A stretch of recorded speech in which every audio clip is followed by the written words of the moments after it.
the reason that Bitcoin was created in the first place was government incompetence when saddled with the insanely important task of managing money. And it was very quickly exploited. And in many instances in history, like nobody should be able to be tasked with that thing, but we didn't have better options. And so, yeah, when you say, confidence in our institutions is being whittled away to nothing, that's absolutely true. In fact, it falls in line with a couple books that Bitcoiners hold near and dear, one being The Sovereign Individual and another one being The Fourth Turning.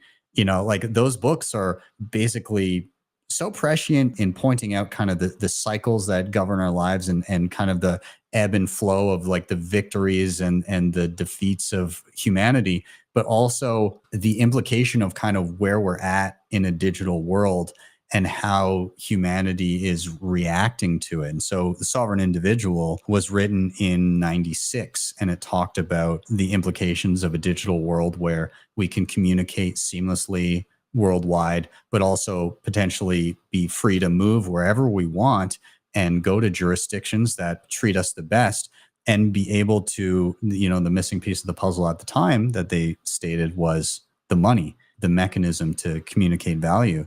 And so they cited that as this happened, and same in The Fourth Turning, that there's this dissolution of trust in all of our major institutions. And we're seeing that more and more. Nobody trusts the news. Nobody trusts the government. Nobody trusts the medical establishment. All of these things, like the amount of trust in all of our major institutions are just, in our lifetimes, at least in my lifetime, is just record lows. And so what we're seeing with Bitcoin is a response to the idea that when there's the incentive to pervert the system, the people at the top will not be able to resist those incentives for long. And Bitcoin is an answer to the money side of it. And it's unfortunate that everything has to get so crappy to get this knee-jerk response for these things to be created. But the tools are there, and they're starting to come to fruition, and people are starting to be able to use them and take advantage of them. So, I mean, that is ultra bullish in a harsh light, but it is coming to fruition.